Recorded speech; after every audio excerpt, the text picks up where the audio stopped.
Herkese merhaba arkadaşlar. Bugün 11 Ekim 2023 Orta Doğu ve Arap Dünyası Ne Konuşuyor programına hepiniz hoş geldiniz. Bu akşam Şam'dan bir konuğumuz var, gazeteci Serkis Kasarcıyan. Ancak Serkis'in Şam'da bulunduğunu ve internetin gerçekten bu aralar bayağı kötü olduğunu göz önüne almanızı rica ediyorum. Özellikle de ses problemi yaşanıyor aramızda. Çünkü Serkis Şam'dan yaptığı bağlantılarda proxy kullanmak durumunda. Çünkü Şam biliyorsunuz ambargolu ülke. Bu nedenle birçok programı kullanamıyorlar Suriye'de. Bir proxy programı kullanmak zorundalar. Bu nedenle Serkis'in sesi bana bir 8-10 saniye geç geliyor. Bu nedenle ben Serkis'e sorularımı yazılı olarak ileteceğim. Lütfen anlayışınızı rica ediyorum bu konuyla ilgili. Evet, hoş geldin Serkis. Merhaba, hoş bulduk. Teşekkür ederim. İyi yayınlar dilerim. O zaman ilk soruyla başlayalım Serkis. Dün akşam İsrail ile Suriye arasında karşılıklı roket atışı vardı. Sence yani Suriye'de savaşa giriyor mu diye konuşmaya başladık. Sence böyle bir risk var mı?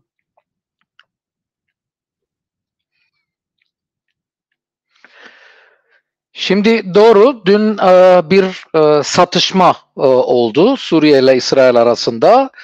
Aslında bu bir ilk değil. Yani bu Hamas'ın operasyonundan önce de böyle satışmalar oluyordu. Çünkü her zaman İsrail Suriye'de genel olarak Şam'ı ve birçok bölgeyi zaten hava saldırıları düzenliyordu bu bölgelere. Bazen de Suriye tarafı cevap veriyordu top ateşi aracıyla. Ama tabii ki dünkü olay biraz başka. Çünkü Filistin'le olan bitenlerle bir bağlantılı olduğu için normal olarak bu soru çok sorulmaya başladı. Suriye girer mi bu savaşa? Şimdi ben yani bilgilere dayanarak konuşmuyorum tabii ki ama genel böyle benim izlemim burada Şam'da Suriye'nin böyle bir savaşa girmek istediğini düşünmüyorum. Niye? Çünkü rasyonel siyasetler gereği Suriye zaten böyle bir savaşa girme hazırlığında değil ya da öyle bir şansı yok. Yani Suriye'nin kuzey cephesi son Homs olaylarından sonra oldukça ateşlendi. Yani o Soçi Asitana ateşkes anlaşmaları biraz askıya alınmış görünüyor. Şimdi o cepheler alevli olduğu bir yerde İsrail gibi büyük yani kuvvetli bir ülkenin bir de Batı ülkeleri tarafından desteklenen bir ülkeyle bir savaşa girme hazırlığı bulunmadığını düşünüyorum Suriye'de. Ayrıca çok ciddi olarak medyada okuduk, gördük. İşte İsrail tarafı Fransa arabuluculuğuyla ya da aracılığıyla diyelim Hizbullah ve Suriye'yi kesin olarak bir tehdit yoluyla işte bu savaşa girerseniz çok büyük bir şey yaparım, yani çok büyük bir saldırıya uğrarsınız tehdidi göndermişti. Bilgilere göre Birleşik Arap Emirlikler Cumhurbaşkanı ile Esad arasında Filistin Savaşı'nın ilk akşamı bir telefon görüşmesi olmuştu. Orada da aynı şey konuşulmuştu. Evet, şimdi sorununu gördüm. Yani medyada konuşulan öyle bir şey. Suriye medyası bu konuyu dile getirmedi. Suriye medyasında daha çok konsantreli olarak işte Filistin direnişine odaklanmış. İşte Filistin'de olup bitenleri konuşuluyor. Bu haberler bazı özel medya organlarında dış kaynaklara, dış medyaya dayanılarak aktarıldı. Ama Suriye'den bir evet ya da hayır cevabı gelmedi. Ki yalanlama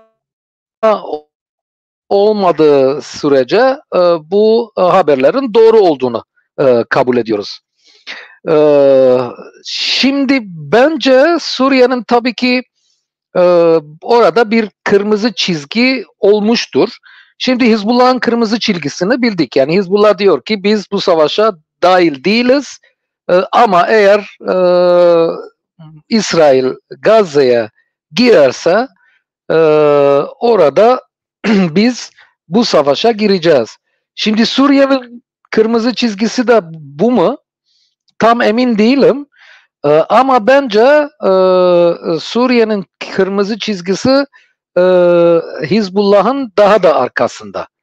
Yani çok büyük bir patlama olmalı ki Suriye bu savaşa dahil olmalı.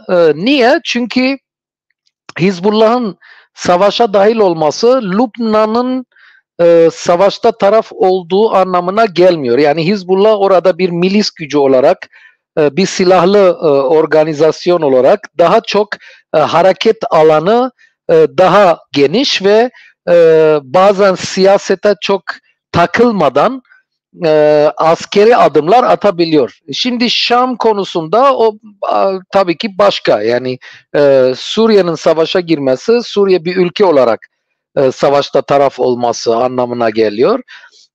Bunun karşılığında kim bu savaşa girer? Amerika girebilir. Yalnızca İsrail değil, Amerikan saldırıları da düzenlenebilir ki Amerika her ne kadar işte o gemi getirse de Amerika zaten burada, yani Şam'ın burnunun dibinde tabiri caizse deriz orada.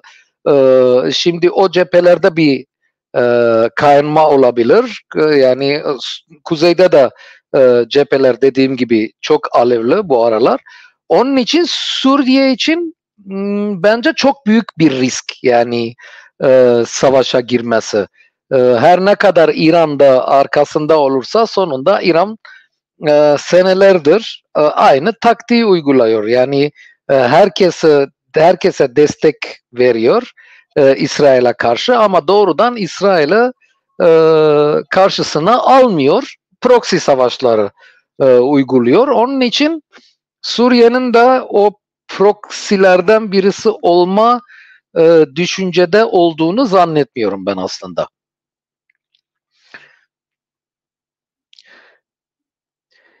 Şam'da çok senaryolar konuşuluyor ama tabii ki Gazze'ye girmek senaryolardan birisi, ama en kötü senaryo diyelim. Yani İsrail için bir kabus olabilir. Bence olacak. Yani bundan önce karadan Beyrut'ta, işte Lübnan Savaşı'nda öyle bir operasyon düzenlemeye çalıştılar ve orada Mirkava katliamı olarak tanınan, bilinen Vadi Hucer bölgesinde onlarca İsrail tankı bir tuzağa düştü ve orada onlarca İsrail askeri öldürüldü Hizbullah tarafından. Şimdi bu dediğim bölge bir sivillerin yaşadığı bir şehir de değil. Şimdi askeri bilimlerde bilinir ki en zor savaş aslında sivillerin olduğu alanlarda yürütülen savaşlar, şehirlerde yürütülen savaşlar. İsrail'in Gazze'de hiçbir destekleyicisi yok. Yani hiçbir yerde kendini biraz rahat hissetme şansı yok. Gazze'nin sınırına girdiği sürece bir düşman alanında olacaktır. Onun için de orada uzun kara savaşları yürütmek, yani imkansız demeyeceğim ama çok çok zor olduğu için bence kara hareket olmayacak, ama başka senaryolar konuşuluyor. İşte Gazze'yi abluk altına alıp insanları Gazze'den kaçmaya zorlamak Mısır'a doğru. Bu bir senaryo. Gazze'yi bölmek, yani Gazze'yi birkaç parçaya bölüp o parçaları tek tek abluk altına almak, o da bir senaryo. Benim en çok inandığım senaryo aslında Gazze'nin sınırlarını biraz daha zorlamak, oralarda bir 5-6 kilometrelik bir tampon bölge kurmak. İsrail'in tampon bölge anlayışı, yani orada hiçbir şey bırakmamak, yani insan da bırakmamak, binalar da bırakmamak, ağaç da bırakmamak, orada düpdüz bir 5 kilometrelik bir arazi yaratmak. Gazze ile İsrail şehirleri ya da İsrail sınırları arasında. Ben en çok inandığım senaryo bu, çünkü bu en kolay senaryo görünüyor. Sonunda bence İsrail bir şeyler yapmaya çalışacaktır. Yani İsrail'in senelerce o birikimle onun üstünde çok hassasiyetle çalıştığı, işte İsrail'in gücünü gösteren, İsrail'in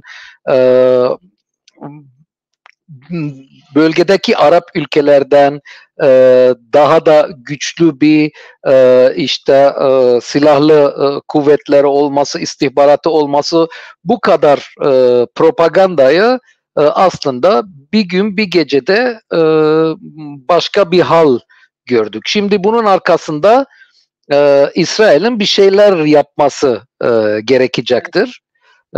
Ki yapmaya çalışıyor da. Yani Netanyahu'nun işte Orta Doğu'nun yüzünü değiştireceğiz söylemi o anlamda görüyorum ya da o anlamda ben kabul ediyorum. Onun için en kolay ya da en yakın olan şey bu tampon bölgeyi kurmaktır bence.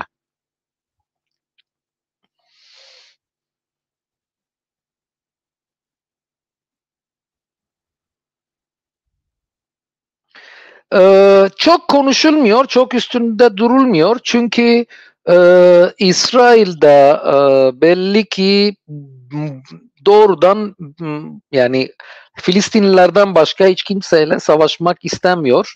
Onun için bölgesel savaşın çıkmaması için elinden geleceğini yapacaktır. Yani öyle düşünülüyor. Dediğim gibi yani Suriye'nin savaşa dahil olma ihtimali çok az gördüğüm için aslında o senaryoları da çok soruşturmuyorum. Ya insanlar da çok konuşmuyor. Şam'da o savaşa girme havası da yok. Yani her şey normal. Yani normal dediğim yani tabii ki insanlar dakikasını Filistin'de ne olup biteni takip ediyor. Burada Suriye'de Filistin sempatisi çok çok yüksek.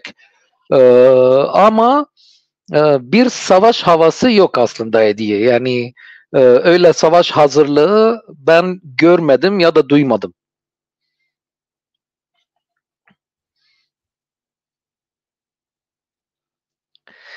Şimdi Hamas tabii ki son dönemde önceden tabii ki Suriye üzerinden Hizbullah'dan da Hamas'a gidiyordu. Son dönemde sen de biliyorsun yani Hamas'ın siyasi kanadı Esad'a karşı Arap Baharı desteklediği için Hamas'la Şam arasında ilişkiler kesilmişti. Ve Hamas'ın Şam'daki ofisleri de kendisi Hamas kapatıp çıktı, Türkiye'ye gitti. Ama son dönemde Hamas'ın askeri kanadıyla Şam arasında bir İran-Hizbullah arabuluculuğuyla bir yakınlaşma oldu ve aylar önce Hamas'ın askeri yetkilisinin Esad'ı ziyaret edip başka Filistin örgütleri yetkilileriyle beraber Esad'la bir buluşma yaptıklarını gördük. Orada Hamas'tan Esad'a çok destekleyici sözler geldi. Şimdi bence Hamas yine Suriye üzerinden yani İran'ın desteğini alıyor. Hizbullah'ın da orada büyük payı var. Ama bunu da artık söylemeliyiz ki Hamas da kendine bir sistem kurmayı başarmış. Yani işte mesela bu intihari dronlar aslında her ne kadar İran teknolojisiyle olsa bile kendilerini üretip kendilerini kullanmaya başlamışlar.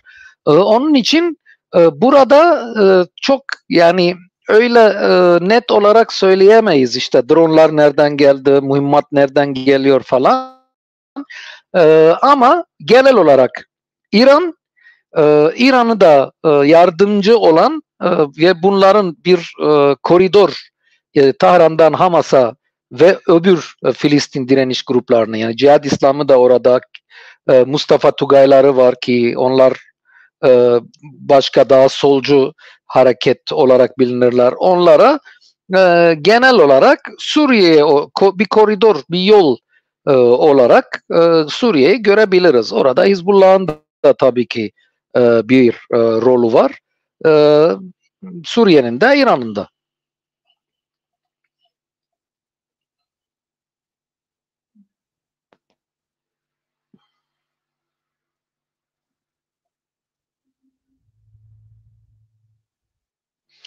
Yok, tabii ki bir gücü yok. Yani ne askeri ne ekonomi gücü yok böyle büyük bir savaşı kaldırmak için. Çünkü bu savaşta bir sorun daha var Suriye'de. Yani bu savaşta Ruslar yok.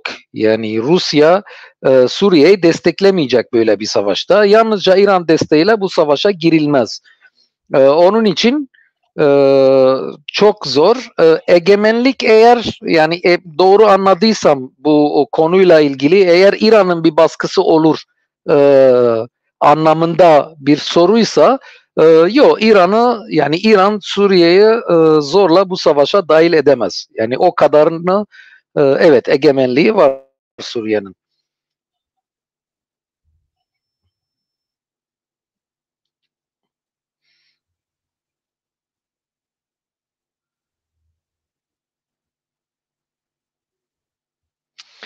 Şimdi ben o iddiaları çok, yani çok gerçekçi bulmuyorum. Bunlar aslında o bölgelere hedef olarak göstermek için iddialar olduğunu düşünüyorum. Ama genelde Hamas ya da Hizbullah ya da başka bu tür örgütlerle öyle ordu savaşları yürütülmez. Yani çok zor. Yürütülür de tabii ki ama çok zor olur ve bunun faturası da çok ağır olur. Onun için ben aslında İsrail'in bir kara operasyonu ya da bir Gazze'ye giriş yapmayacağını düşündüğümü söyledim.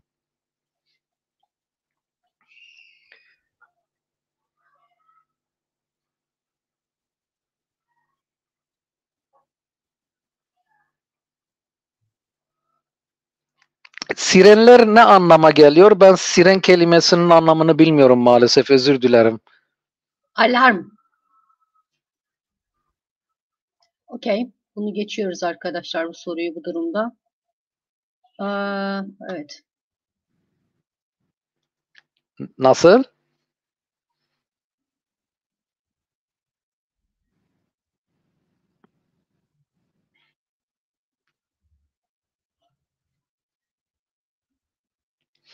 Şimdi tabii ki IŞİD'in genel olarak bir tutum ilan etmesi yok. Ama IŞİD tabii ki bu savaşta yani genel olarak öyle e, e, bir bildiri eğer yayınlayacaksa tabii ki İsrail karşıtı bir bilgi yayınlanacak. Yani çünkü kendi kullandığı ideolojiyle e, e, çarpışır sonra. Yani Hamas sonunda bu operasyonunu Aksa adıyla yapıyor. Şimdi orada Aksa için bir askeri operasyon yapıldığında IŞİD bu operasyona karşı olamaz tabii ki. Özgür Suriye ordusu da aynı şey, ama Özgür Suriye ordusunun bazı kanatların İsrail'le bir dolaylı bağlantısı olduğu için onlar da yani genel olarak aynı şeyi söyleyebilirler. Ama onlarda başka bir sorun var. Şimdi bu Hamas işte İran'dan destek alıyor. OSO da İran'ı işte bir e, diktatör, bilmem katil falan, öyle bir devlet gördüğü için çok öyle doğrudan bu böyle adımları desteklediğini ilan edemiyor.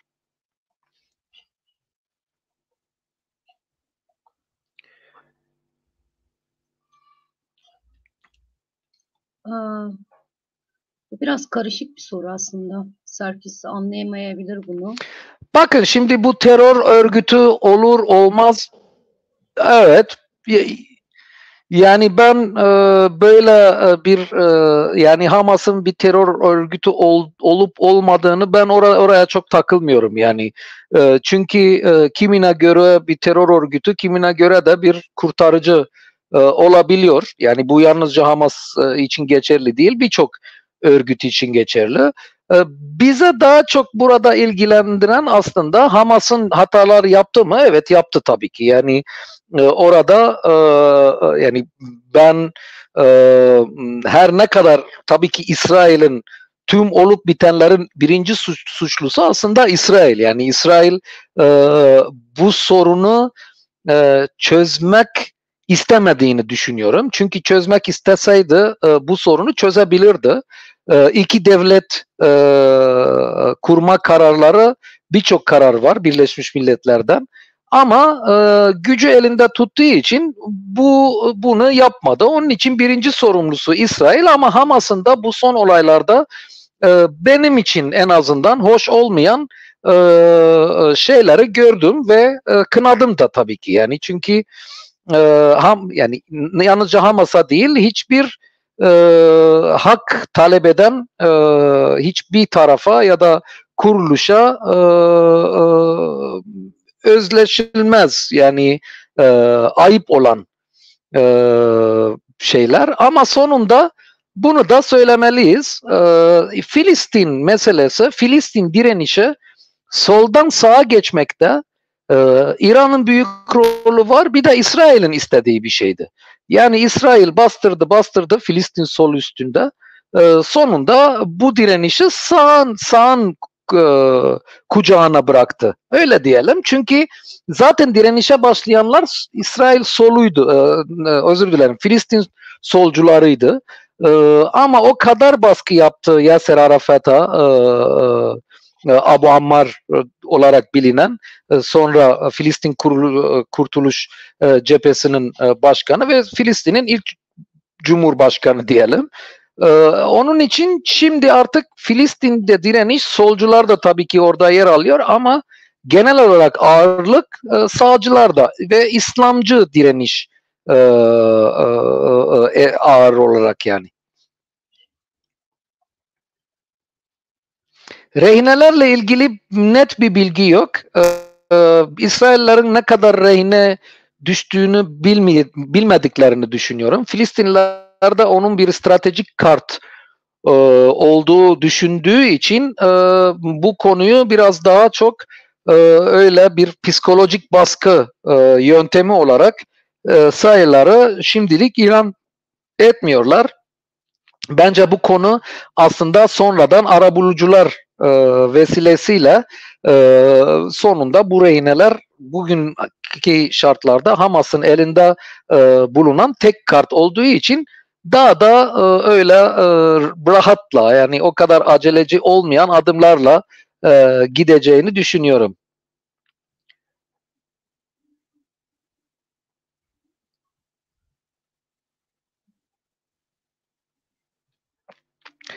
Kısa vadede İsraillilere tabii ki ben soruyu yine şey etmiyorum, çünkü herkes okuyordur zannediyorum.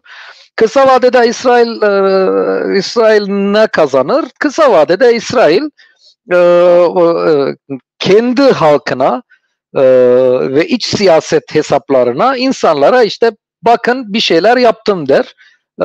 Filistinlere bir ders verdim der. Sizin güvenliğinizi artık sağlıyorum der. Yani bu tür kazançlar elde eder. Ama uzun vadede Filistinlilerin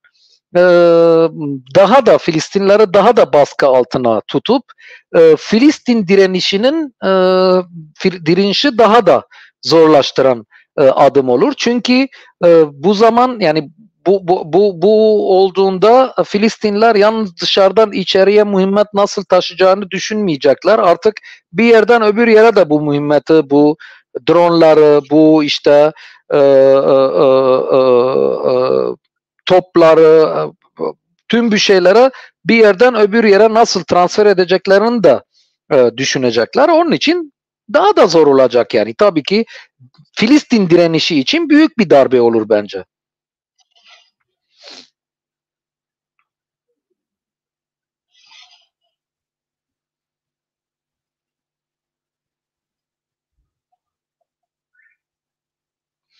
Bu senaryo tabii ki İsrailler bu senaryoyu çok duydurmaya başladılar. Orada Mısır'da Sina bölgesine gitmelerini istiyorlar. Mısır'ın bunun kabul edeceğini düşünmüyorum ben. Arap ülkeleri de bunu kabul etmeyecektir. Ayrıca çıkarlarsa bile yani bu Filistin meselesi bitmez yani. Şimdi diyelim mesela İsrail bazı bölgeleri Filistinlilerden tüm aranmış, bir Filistinli bile yok ama sonunda Filistinliler için o bölgeler Filistin. Yani onun için insanların kalıp ya da gitmesi önemli değil. Orada önemli olan Filistinli tarafının e, e, uğradığı haksızlığın en e, az seviyede olduğunu düşünmesi. Çünkü bir haksızlık var Filistinliler için ama en azından o haksızlığın biraz gidermek için mesela bir Filistin devleti kurması. Şimdi e, öbür yolla bu sorunun bir çözümü olmayacağını düşünüyorum. Yani yalnızca düşünmüyorum yani zaten ortada belli yani İsrail 48'den başlayarak Filistinleri bitirme siyasetlerini yapıyor. Bitirdi mi? Bitirmedi. Bitiremez de yani. Onun için tek çözüm yolu iki devlet kurmak. Bu iki devlet sınırları içinde herkesin huzurla yaşaması yani. Başka bir yol yok. Bir çare yok bu sorunun.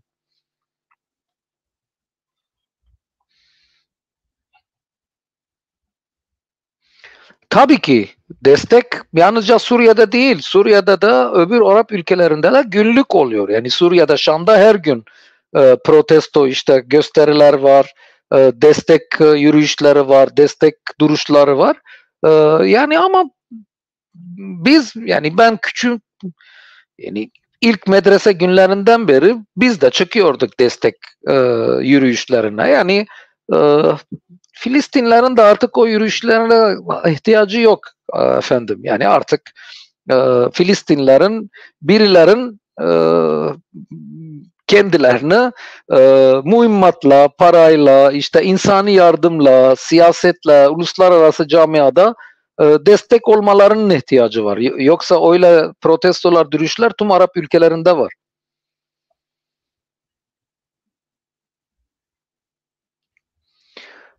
Bu çok karışık bir konu ama çok özet olarak onu söyleyeyim. İsrail'de bir kimlik sorunu var. Onun için Yahudilik kimliğine gidiliyor. Yani dini bir devlet kurmaya çalışılıyor. Çünkü öbür kimliklere girdiğinde İsrail bölünecek. Yani öyle işte Rus Yahudileri var, hatta Azerbaycan Yahudileri var, Türkiye Yahudileri var, Amerika Yahudileri, Ukrayna, Almanya bunların tümünü bir araya getirmek için bir Yahudi devlet anlayışı var İsrail'de. O da işte bir din devleti kurma projesi bölgede tüm bölge için bir tehdit olarak görünüyor. Yani çünkü e, din devletleri aslında bu dinden olmayan insanların kendi devlet anlayışı ya da vatandaşlık anlayışın dışında kalmalarının anlamına geliyor. Orada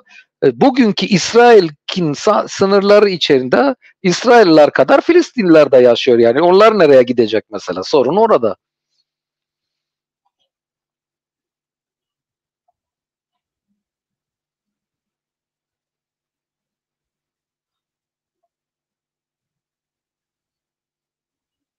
Yok efendim, Hamas hiçbir zaman Kürtlere yakın durmadı.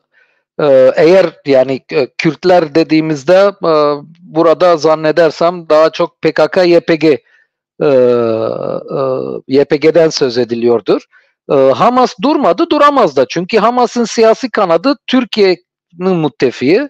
Hamas'ın askeri kanadı da Şam'ın müttefiği. Şimdi Şam ve Ankara hiçbir şeye uzlaşamıyorlar. Yalnızca Kürt meselesinde bir uzlaşı var. Onun için Hamas Kürtlere destek vermez. Hiçbir zaman da vermedi. Yani Hamas'tan öyle bir çağrı yok Kürtlere. Destek ya da hatta Kürtlerle yakınlaşma bir şeyi de yok Hamas'ın.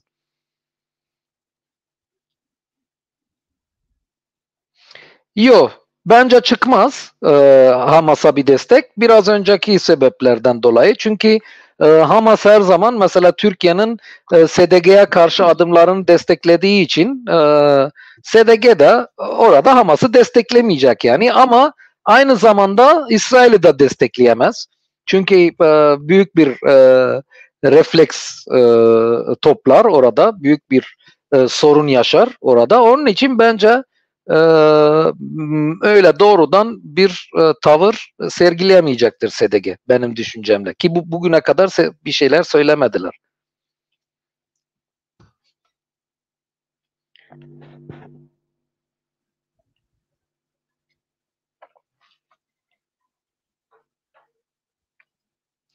Evet, Suriye'nin kuzeyinde Türkiye'nin hava operasyonu devam ediyor. Orada aslında Türkiye'nin de yani Ankara'nın da söylediği gibi bir altyapı ve ekonomi ve enerji tesisleri çoğunlukla hedefleniyor. Biraz yani gerginlik biraz düştü. İlk 2-3 gün gibi değildi. İlk 2 gün çok tırmanışlıydı. Ama sürüyor, devam ediyor. Tabii ki bölgenin durumu zaten öyle yani istikrarlı bir durum değil. Hasake'de su yok yaklaşık bir seneden fazla. Elektrik kesintileri çoktu önceden. Şimdi bu son Türkiye'nin hava saldırılarıyla neticesinde elektrik sorunu daha da büyük oldu. Nereye kadar bundan sonra ne olur? Bunu her zaman söylüyorum yani. Bu orada meselenin aslında Amerika'nın çizdiği sınırlarla ilgili. Yani bence biraz daha bir iki gün, 3 gün ya da bir hafta daha sürüp sonra duracaktır. Yani Türkiye'nin de orada yani Amerika'nın Türkiye'ye bir yeşil ışık yakma durumu görmüyorum ben şimdilik. Şimdi Filistin'de işler daha da ileriye gidip işte İsrail'in Türkiye'nin arabuluculuğuna muhtaç olup orada dengeler biraz değişirse bir başka bir şey olabilir mi? Olabilir tabii ki. Siyasette her şey caiz ama şimdilik öyle bir olasılık görmüyorum ben.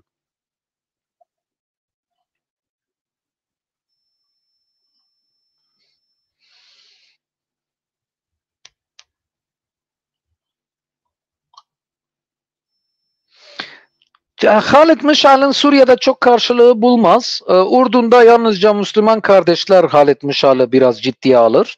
Biraz değil, çok ciddiye alır, özür dilerim. Mısır'da da öyle. Ama genelde buradaki insanların Halit Mişal'ın çağrısına gerektirmiyor. Yani Suriyeliler mesela Halit Mişal'ın yani şöyle söyleyelim, Şam hükümetini destekleyenler bile Halit Mişal'ın Şam'a karşı o kadar sözlerden sonra Hamas'ın herhangi bir operasyonunu destekliyorlar. Çünkü her zaman buradaki bölgedeki halklar şöyle derler, yani bunlar iç sorunlar, tabii ki büyük da görünse bizim en büyük sorunumuz İsrail. Onun için konu İsrail olduğunda biraz o Hamas'la Şam arasında bilmem solla sağ arasındaki sorunlar biraz arka plana kalıyor şimdiye bugüne kadar.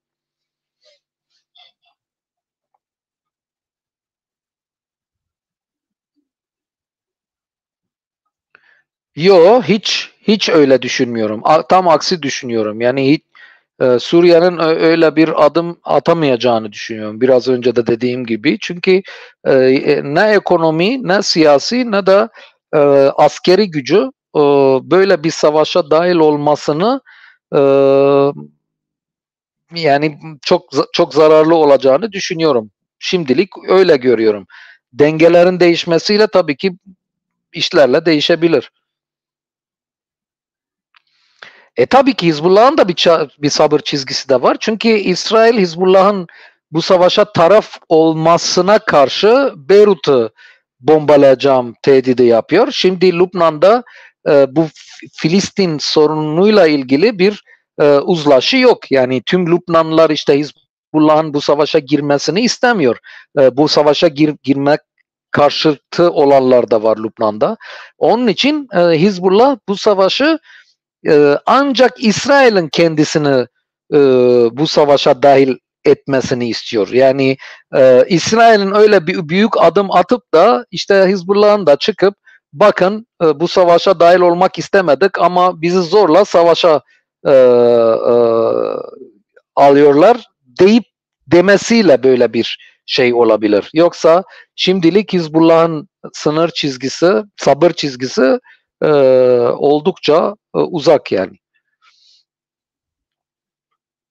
Ben de teşekkür ederim. Böyle özür dilerim bu internet bağlantısından dolayı öyle soruları işte okuyup da cevap vermekten. Bir soruda da söylenen kelimeyi maalesef özür dilerim anlamadım. Şimdi yayını kapattıktan sonra hemen o kelimenin anlamını ezberleyeceğim. Gelecekte de daha iyi cevap vermek için. Çok çok teşekkür ederim.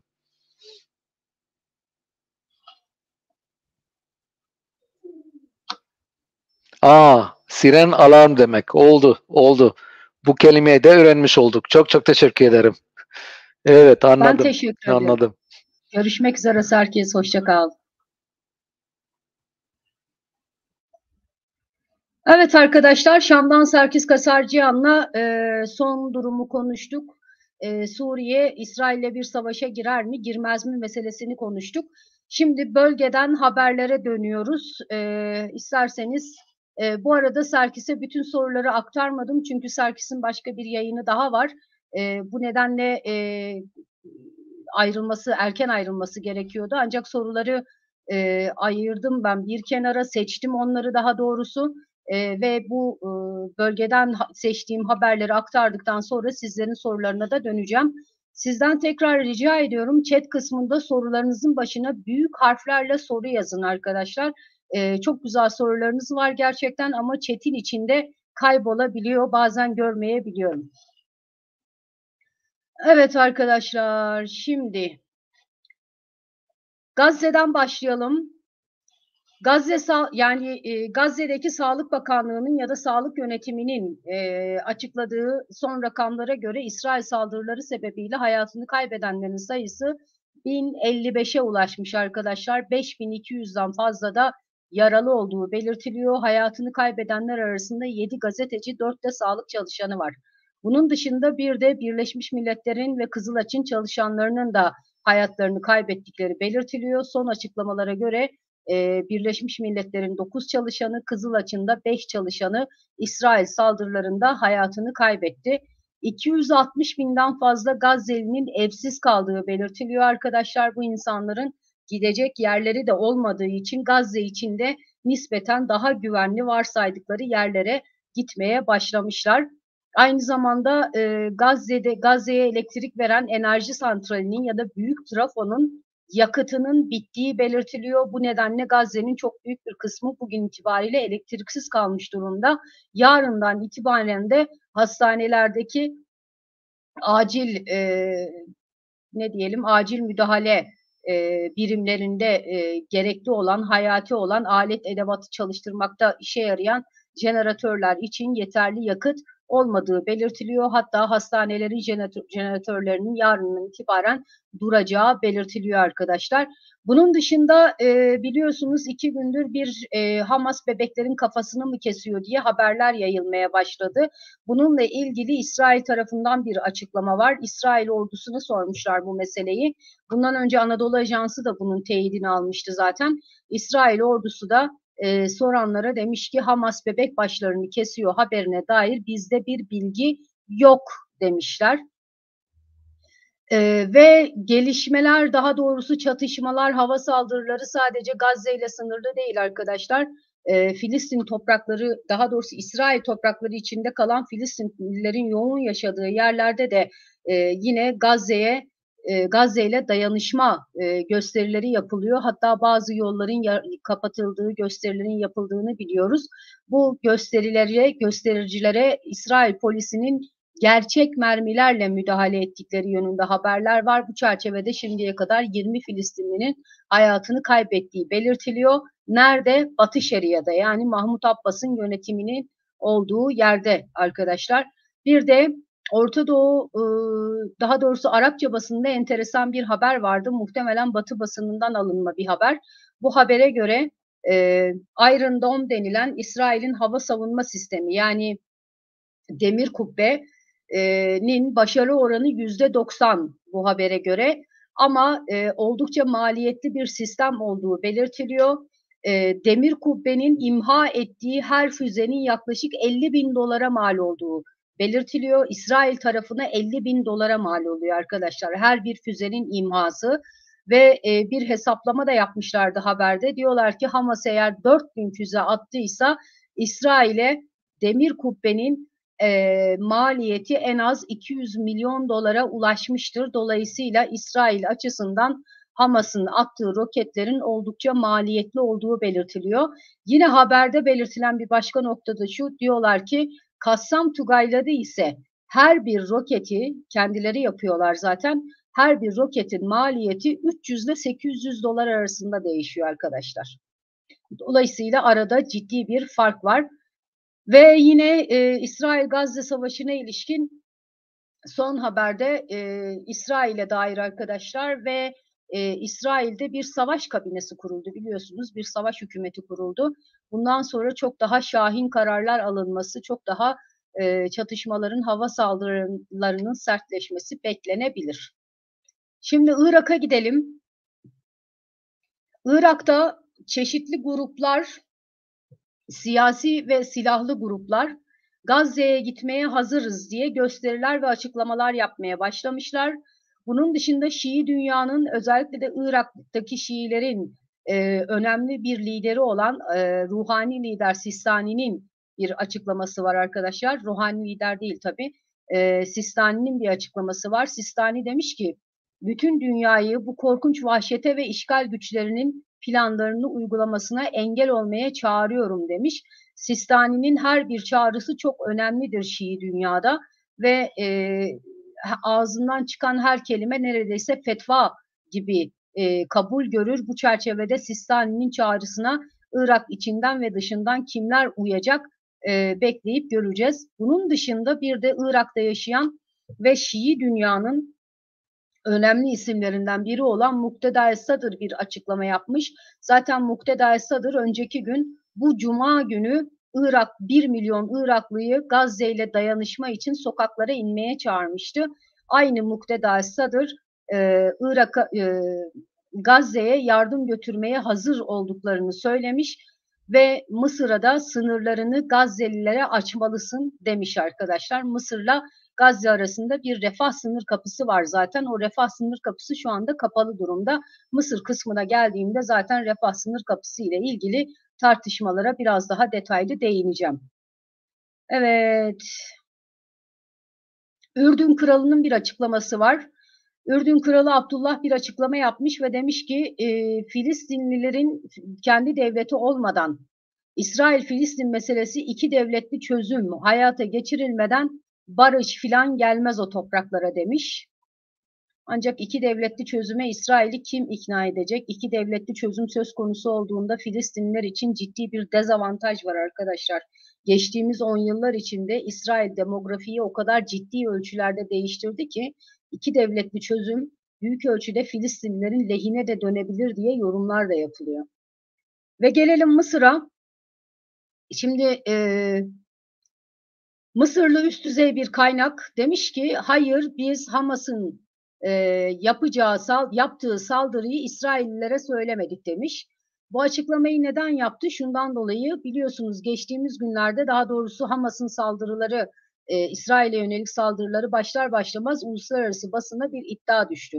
Bu iddiaya göre Mısır'ın üst düzey istihbarat yetkilileri İsrail'i defalarca uyarıyor. İsrail'e diyorlar ki siz Batı Şeria ve Güney Lübnan civarına konsantre oldunuz ama Gazze'den çok büyük bir tehlike gelebilir. Oradaki durum patlamak üzere şeklinde İsrail'i uyardıkları iddia edilmişti. Bununla ilgili aslında İsrail tarafı hayır, Mısır'dan biz böyle bir uyarı almadık diye açıklama yaptılar. Bugün de Mısırlı üst düzey kaynaklar demişler ki hayır biz İsrail'e önceden bilgi filan vermedik demişler. Şu anda Mısır basınında ağırlıklı olarak refah sınır kapısı konuşuluyor. Neden? Çünkü refah sınır kapısı Gazze'ye açılıyor. Gazze'de de hali hazırda 2 milyon 300 bin insan yaşıyor. Dolayısıyla İsrail'in hava saldırılarını iyice arttırması ya da kara operasyonuna girişmesi halinde Gazze'den 2 milyondan fazla insanın refah sınır kapısına yüklenmesi ve Mısır'a geçmesinden korkuyorlar Mısırlılar. Bu arada Amerika Birleşik Devletleri'nin de bir önerisi söz konusu. Amerika diyor ki Gazze'den Sina çölüne, ki Sina biliyorsunuz Mısır'ın elinde, insanların tahliye edilmesini teklif etti. Yalnız burada Amerikalıların teklifiyle ilgili bir enteresan bir nokta daha var. Amerikalılar diyorlar ki bazı Filistinliler geçsin. Bu bazı Filistinliler neye göre seçilecek onu bilmiyoruz tabii. Ayrıca Amerikan pasaportu olanlar da refah sınır kapısı üzerinden Mısır'a alınsın diyorlar. Benim aklıma Afganistan'dan biliyorsunuz Taliban yönetimi ele geçirdikten sonra insanları seçerek aldıkları o korkunç görüntüler geldi. Umarım böyle bir şey yapmazlar. Diğer taraftan Mısır tarafı Amerika'nın bu teklifi konusunda oldukça endişeli ve tedirgin. Şundan dolayı Mısır basınındaki haberlere göre Mısırlılar diyorlar ki Batı dünyası bunu daha önce de yaptı. Yüz binlerce Filistinli yerinden yurdundan oldu. 48'de, 67'de, daha sonraki dönemlerde ve bu insanlar geçici bir süre güya tahliye edileceklerdi oralardan ama 10 yıllardır göç ettikleri yerlerde yaşıyorlar. Dolayısıyla Gazze'den Mısır'a doğru bir tahliye koridorunun açılması halinde milyonlarca insanın ya da yüz binlerce insanın Mısır tarafına geçebileceği belirtiliyor. Daha da önemlisi Mısırlıların tedirgin olduğu nokta şu: bu insanlar geri dönemeyecek. Neden geri dönemeyecek? Şundan dolayı eğer Gazze'deki insan nüfusu azalırsa bu durumda İsrail'in hava saldırısı daha da kolaylaşır, kara saldırısı daha da kolaylaşır ve İsrail Gazze'yi tamamen kontrol altına alırsa yüz binlerce, belki de 2 milyon insan, belki 2 milyondan fazla Filistinli Mısır'a hali hazırda Sina çölüne geçebilirler ve bu insanlar bir daha geri dönemeyebilirler. Mısır'ın 2 küsür milyon insanı misafir edecek, barındıracak bir kapasitesi yok diyor Mısırlılar. Bu arada Gazze şeridine yine de Gazze şeridine özellikle, daha doğrusu şöyle bir bilgi vereyim ondan önce. Mısır'ın Gazze ile 12 kilometrelik bir ortak sınırı var. 12 kilometre. İsrail'le olan ortak sınırı ise 245 kilometre. Ve bugün itibariyle Mısır'la Gazze arasındaki ve Mısır'la İsrail arasındaki ortak sınıra çok sayıda ambulans ve sağlık ekibi gönderilmiş, acil bir durum veya tahliye durumu söz konusu olursa diye. Özellikle de yerel sağlık yetkilileri demişler ki İsrail'in Gazze'ye yönelik saldırıları artarsa Gazze şeridindeki hastanelerin önümüzdeki birkaç saat içinde aşırı kalabalıklaşması olasılığı göz önüne alınmalı ve Gazze şeridindeki yaralılar tedavi görmek üzere Mısır'a götürülmeli demişler sağlıkçılar. Mısır'dan son haberimiz, İslam dünyasının önemli fetva merkezi ve eğitim merkezi olan El-Ezer de bir açıklama yapmış ve demiş ki İsrail'in elektriği kesmesi, Gazze şeridine gıda ve insani yardım ulaşmasını engellemesi savaş suçudur demiş. Ve son haberimiz Birleşik Arap Emirlikleri'nden. Birleşik Arap Emirlikleri'nin Ticaret Bakanı bir açıklama yapmış bugün ve biliyorsunuz Arap-İsrail normalleşmesinin ilk adımını Birleşik Arap Emirlikleri atmıştı.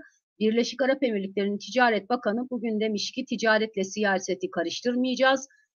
İsrail'in saldırılarına karşıyız. Bu çatışmanın da bir an önce sona ermesini istiyoruz ama İsrail'le ticaret yapmaya devam edeceğiz demiş. Evet, şimdi chat kısmına gelelim. Sizin sorularınıza bakacağım hemen arkadaşlar. Başına büyük harflerle soru yazarsanız harika olur.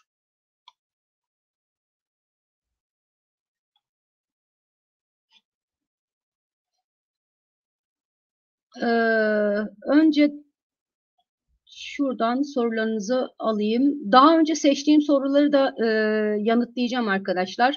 Serkis'e sorduğunuz ama Serkis'in cevap vermeye fırsat bulamadığı sorulara cevap vereceğim elbette. Şimdi Rukan Kaya demiş ki bu savaşta evet konu Filistin halkı ama Hamas'ın aynı zamanda bölgede Büyük İslam Devleti veya Büyük İslam Ümmeti özlemi de var. Bu savaş bir din savaşına doğru gider mi? Kiminle kim arasında? Ben açıkçası bir din savaşına dönüşeceğini zannetmiyorum. Çünkü bölgede farklı bir takım şartlar söz konusu. Artık bölge çok ağır bir 12 yıllık süreçten geçti ve Arap ayaklanmasının yaşanmadığı ülkeler bile yıkıldı resmen. Yani Irak'ta işte IŞİD faktörü ortaya çıktı. Suudi Arabistan'ı bile etkiledi Arap ayaklanması. Sonuçta böylesi şartlar varken bölgede artık bir ateşkes, bir uzlaşma, bir barış zorunluluğu söz konusu. Bu nedenle ben en azından bir din savaşı, bir bölgesel savaş, hatta Filistin-İsrail savaşının bir bölgesel savaşa dönüşme ihtimalini bile çok yüksek görmüyorum arkadaşlar. Evet, bakalım.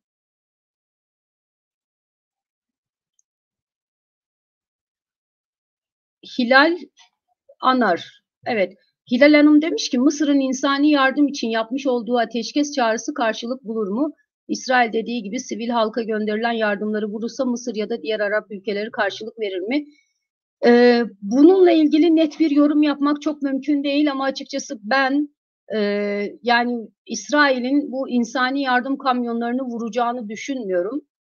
Çünkü çok çok ileri gider öyle bir durumda ve bir bölgesel savaşı göze alması demektir. Ha bir bölgesel savaşı göze alır mı İsrail? Onu bilemiyoruz. Gözünü karartır mı İsrail? Onu da net olarak bilemiyoruz. En azından son kriz halini ben bütün Filistin topraklarını Filistinlilerden temizleyeyim ve tertemiz bir şekilde Yahudi devletimi kurmuş olayım şeklinde bir fırsata dönüştürmeye çalışabilir mi İsrail? Bu çerçevede de bir bölgesel savaşı göze alabilir mi? Bütün bunları bekleyip göreceğiz açıkçası. Biraz erken çünkü şu anda yorum yapmak için.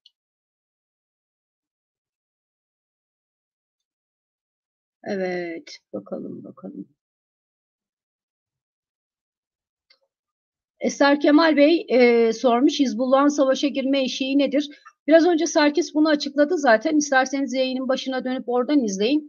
Hizbullah'ın savaşa girme ihtimali zayıf arkadaşlar. Kısacası bunu söyleyebiliriz. Bir de şunu eklemek istiyorum burada. Hizbullah'ın savaşa girme ihtimali zayıf derken neden zayıf?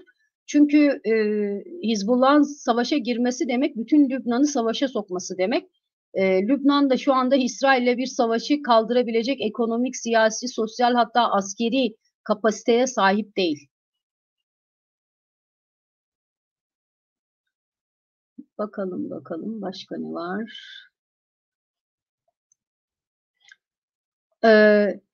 Şuthulu mu?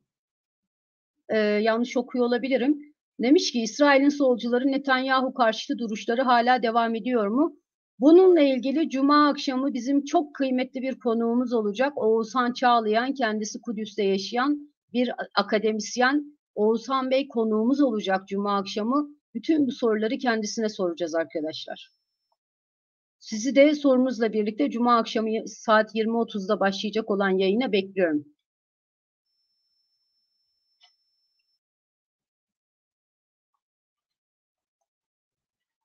Rıdvan Dalgıç demiş ki Sevan Nişanyan geçen günkü yayınında iki devletli çözümün mümkün olmadığını, İsrail'in Haçlı Krallıkları gibi 50-100 yıl sonra silineceğini söyledi. Katılır mısınız? Yani bilemiyorum. Açıkçası o yayını ben izlemedim. Dolayısıyla hangi bağlamda söylediği konusunda fikrim yok. Bakalım başka ne var?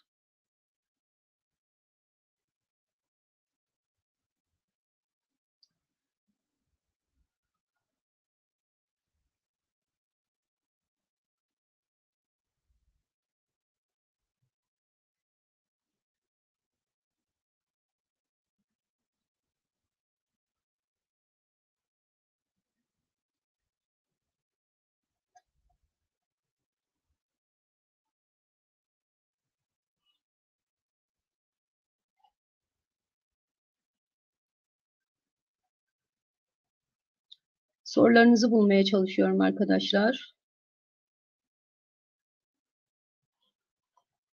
Evet, Şule Albayrakoğlu demiş ki dün Mısır Refah sınır kapısından büyük çaplı bir insani yardım konvoyu gönderiyordu. Akıbeti ne oldu? Yardım konvoyunu gönderecekler. Hatta Ürdün'le Mısır işbirliği halinde yardım konvoyu gönderecek. Bildiğim kadarıyla Ürdün'ün yardım konvoyu yola çıktı. Ama Mısır'ın yardım konvoyu nedir, nerededir? O konuda açıkçası bilgim yok benim şu anda. Bugün basında oldukça detaylı bir tarama yaptım. Hatta bütün gün Arapça basını okudum diyebilirim. Mısır'dan gönderilen ya da Ürdün artı Mısır'dan gönderilen yardım konvoylarının nerede olduğu, ne yaptıkları ile ilgili herhangi bir bilgi yok.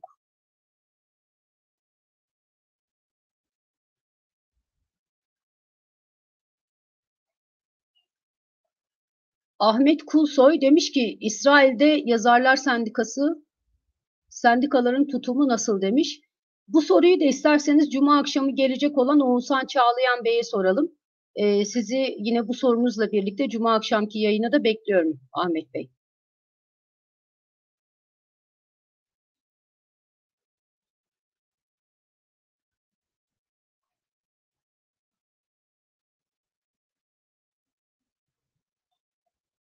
Şimdi Ruken Kaya demiş ki fosfor bombası kullanıldığı söyleniyor. Evet, bu yönde iddialar var. Ancak henüz teyit edilmiş bir bilgi yok. Açıkçası bir takım fotoğraflar kullanılıyor. Sosyal medyaya da yansıdı. Arap dünyasında, Arapça basında da yer almaya başladı bu. Ama bu fotoğraflar gerçek midir, değil midir, yeni midir, eski midir, Gazze'de mi çekilmiştir, başka bir yerde mi çekilmiştir? Bunların teyidiyle ilgili bir şey görmedim.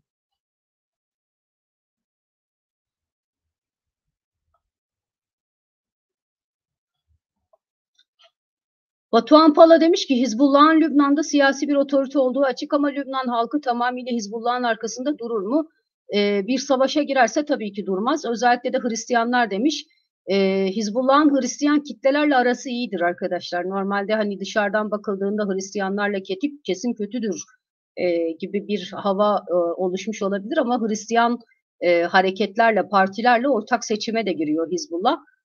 Dolayısıyla Hristiyanlardan destekleyenler de olabilir savaşa girmeyi, desteklemeyenler de olabilir ama şunu da belirtmek gerekiyor.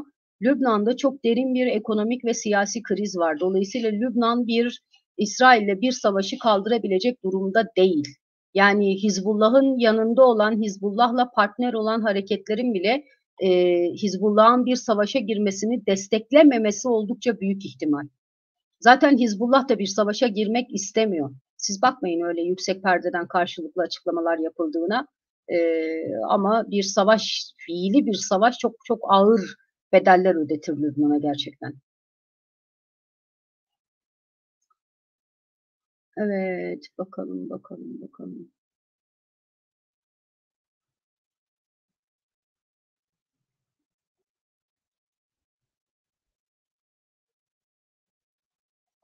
Azrot demiş ki Hamas'ın siyasi lideri İsmail Haniye İstanbul'da mı?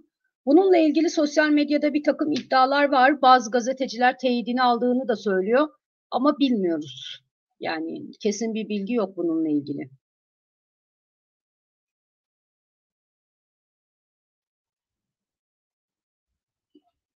Kitap ve kültür güzel soru. Demiş ki Hamas ve benzeri diğer gruplar ortadan kalkarsa Filistin halkı İsrail'e entegre olur mu? Filistinler İsrail'den mi bu gruplardan mı kurtulmak isterler sizce?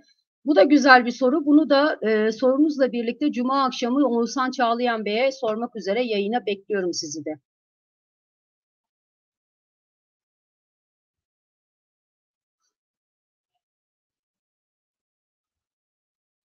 Evet, bakalım.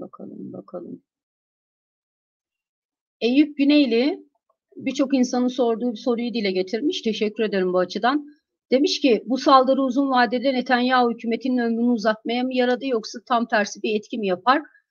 Şöyle ki bu soruyu ben Cuma akşamı Oğuzhan Çağlayan Bey'e soracağım kesinlikle. Ama benim gördüğüm kadarıyla Netanyahu açısından avantajları var, dezavantajları var. Avantaj şu, biliyorsunuz Netanyahu şahin bir politikacı. Aynı zamanda mevcut İsrail kabinesi de oldukça şahin. Hatta 2 tane aşırı sağcı parti de var. Dolayısıyla İsrail içinde rahatsız olan işte sol kesim, muhalif kesimi biraz daha milliyetçi söylemler çerçevesinde konsolide edebilir Netanyahu. Ama aynı zamanda Netanyahu döneminde İsrail ordusunun, istihbaratının, devletinin imajının yerle bir edildiği bir saldırı yaşandı. Ve burada ciddi zafiyetlerin olduğu da çok açık. Dolayısıyla Netanyahu'ya bunun faturasını keser mi insanlar, kesmez mi? Bunu da bekleyip görmek lazım. Ama dediğim gibi Cuma akşamı Oğuzhan Çağlayan Bey'e, ki kendisi çok kıymetli bir akademisyendir, zaten Kudüs'te yaşıyor olması ayrıca çok kıymetli gözlemler edilmesini de sağlıyor. Cuma akşamı bu soruyu kendisine soracağım.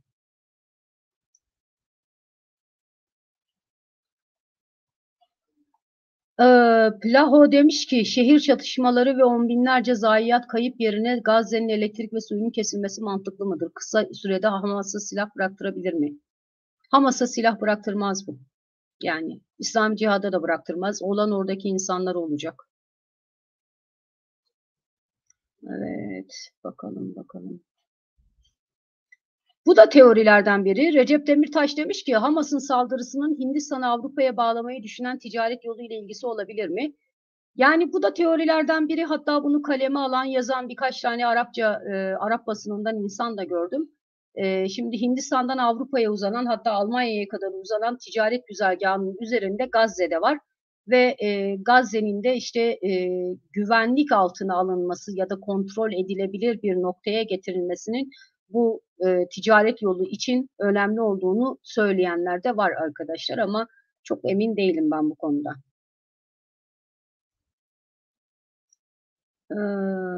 Evet.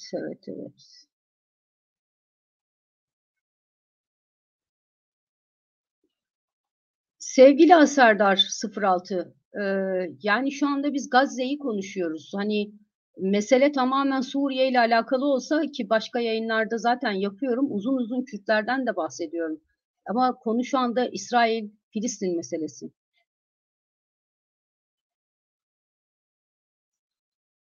Herhangi bir yansıması da olmayacak Kürtlere. Yani bölgesel bir savaş çıkarsa bölgedeki diğer halklar kadar etkilenecekler. Ama ekstra bir artısı eksisi olmayacak tabii. Evet, bakalım.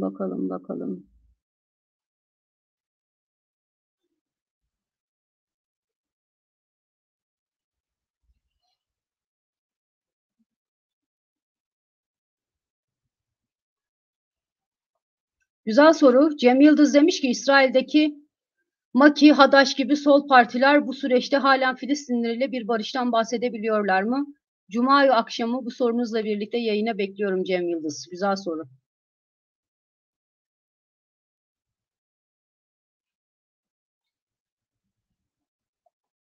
Evet, Mehmet Ipcak demiş ki Türkiye'nin bu savaşa dahil olma durumu nedir? Yani şu anda Türkiye iki tarafa da itidal çağrıları yapıyor. Dengeli bir politika yürütüyor. Ve Türkiye açıkçası çok uzun yıllar, 10 yıllarca daha doğrusu İsrail'le iyi ilişkiler yürütmüş. Zaman zaman kötü de olabilir, fark etmez.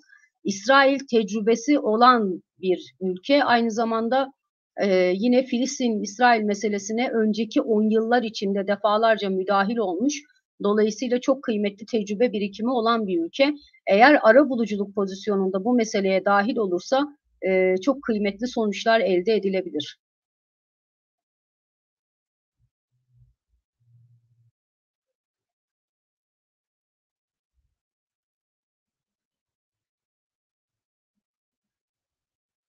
Evet.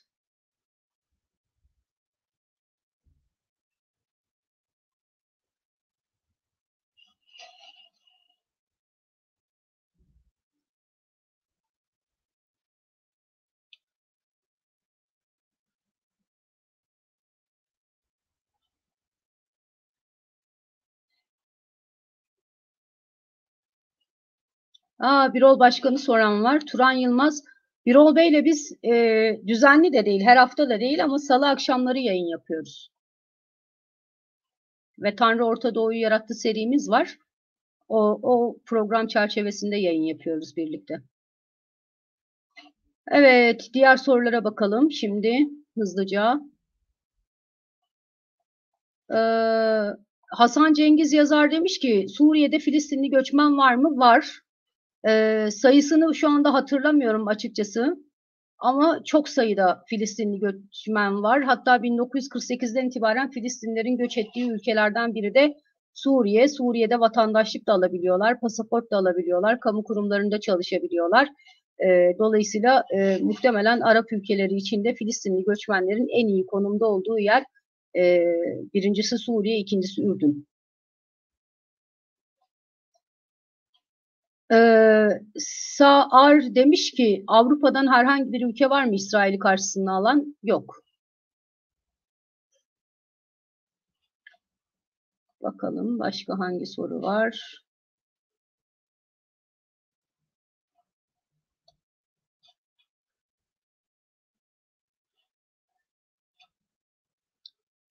Evet. Semiç demiş ki Suudi Arabistan ve İranlıların yakınlaşması bu olayda sona mı erdi? Yok. İkisinin ilişkileri devam ediyor. Aynı düzeyde ama ikisi de tabii ki farklı cenahlarda, özellikle de tarafların destekledikleri siyasi gruplar üzerinden, işte silahlı gruplar üzerinden mücadelelerine ya da politik düzeyde işte resmi söylemlerle, açıklamalarla mücadelelerine devam ediyorlar. Ama birbirleriyle olan ilişkilerinde herhangi bir duraklama ya da değişme yok arkadaşlar. Yani aynı şekilde Suudi Arabistan ve İran uzlaşması, normalleşme süreci devam ediyor.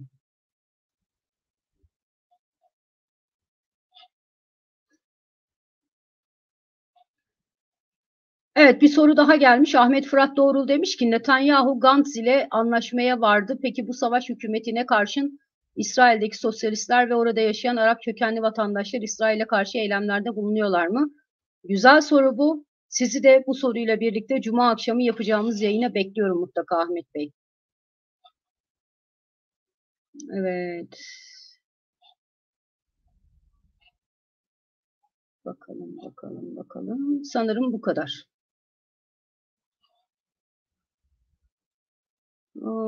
Evet bakalım.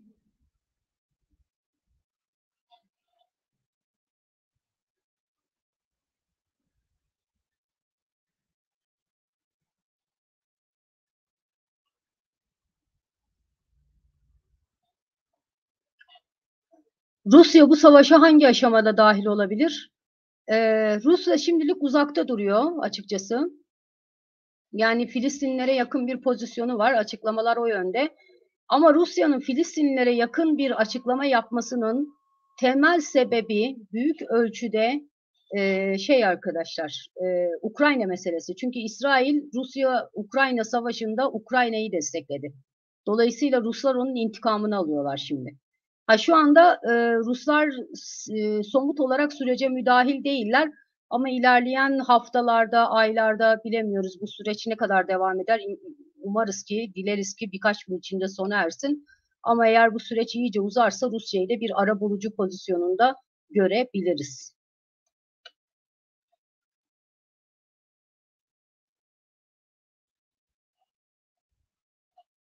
Mehmet İpçak demiş ki birçok gazeteci savaşın ilerleyen günlerinde 3. Dünya Savaşı'nı öngörüyor. Yanlış görüyorlar. O kadar kolay değil bu işler.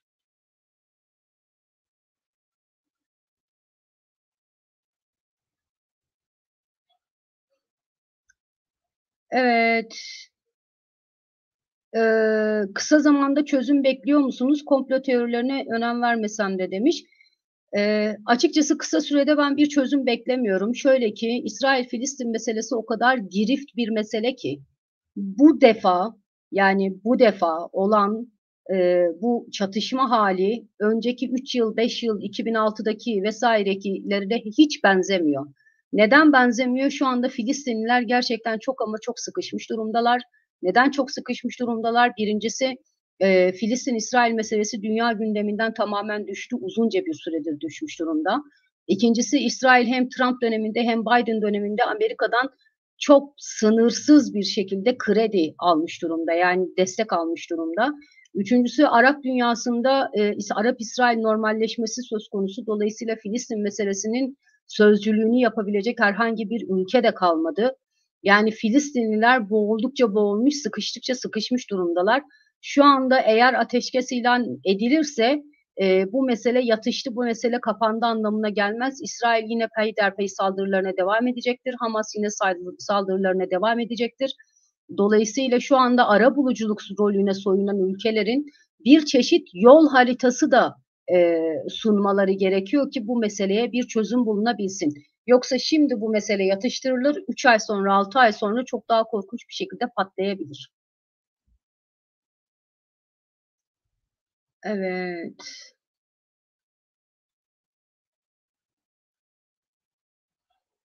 Bu arada Hamas ve Erkan Ergüler sorularınızı görmedim. Bu arada ben bir program üzerinden yayın yapıyorum. Bazen sorular önüme düşmeyebiliyor. Kusura bakmayın lütfen. Bu arada dün akşam biz Birol Başkan'la, ki kendisi çok değerli bir akademisyendir ve çok kıymetli bir siyaset bilimcidir. Çalışma alanı da Orta Doğu'daki özellikle siyasi hareketler, siyasal İslam gibi konulardır. Dün akşam biz kendisiyle çok değerli, çok iyi yorumlar yaptığı bir yayın da yaptık. Hamas ve El Fetih'i konuştuk. İsterseniz o yayına da bir göz atın. Yani bugünkü gelişmeleri, bugünkü süreçleri, Filistinlerin durumunu anlayabilmek için geçmişi biraz öğrenmek, bilmek gerekiyor. Dolayısıyla o yayının da faydalı olacağını düşünüyorum. Evet, bakalım.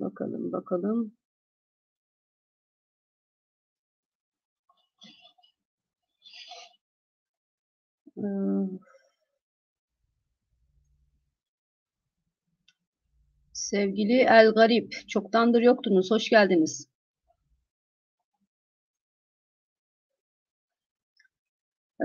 Demiş ki Gazze'ye müdahale etmesi durumunda İsrail'in büyük kayıplar vereceği belli. Hal böyleyken bunu göze alabilir mi? Hem uluslararası kamuoyu baskısı hem de büyük ihtimalle çok büyük kayıplar verecek. Dediğimiz gibi buna kesin bir şey söylemek çok mümkün değil. Belki Oğuzhan Bey Cuma akşamı biraz bizi aydınlatır bu konuda.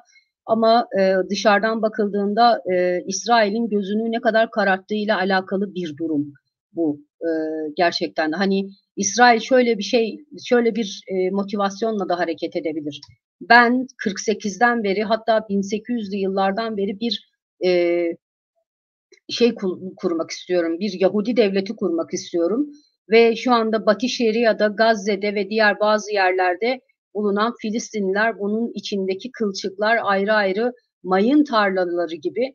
Dolayısıyla bu fırsat. Madem bu uluslararası toplumu arkama aldım, madem kendi içimdeki toplumu arkama aldım, İsrail toplumunu arkama aldım, bu defa bu fırsat deyip bütün Filistinlileri ya benim kurallarıma uyacaksınız ya da çekip gideceksiniz gibi bir seçime zorlayabilirim diye düşünebilir İsrail. Eğer böyle düşünürse gerçekten Gazze'ye kara saldırısı da yapar. Böyle bir durumda Gazze ile sınırlı kalmaz, Batı Şeria'ya da ilerleyebilir.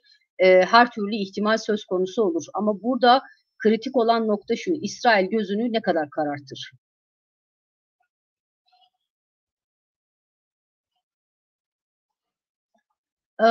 Evet, Sefa Yücel hafta sonu yayın var mı demiş. Şimdi Faik Bulut'la bir yayın ayarlamaya çalışıyoruz. Kendisi çok yoğun. Cumartesi günü bir yayınımız olabilir ama topluluk sekmesinden mutlaka onu duyuracağım ben. Yani takipte kalırsanız eğer haberdar edeceğim mutlaka. Evet. Orta Doğu ve Arap dünyasından benim aktaracaklarım bu kadar. Bu akşam da çok kıymetli sorularınız, yorumlarınız vardı. Zaten yayına çok kıymetli bir meslektaşımla, Serkis Kasarcıyan'la başladık. Serkis de Suriye'deki durumu, en azından Suriye cephesinde neler olduğunu, hatta Hizbullah'ın bu savaşa, bu mücadeleye katılıp katılmayacağı konusunda bizi aydınlattı gerçekten. Çok kıymetli bilgiler verdi bize. Ve sizlere de sorularınız, yorumlarınız için çok teşekkür ediyorum. Yarın akşam ben burada olacağım. Sizleri yine yorumlarınız ve sorularınızla da yayına beklerim. Herkese iyi akşamlar diliyorum. Hoşça kalın.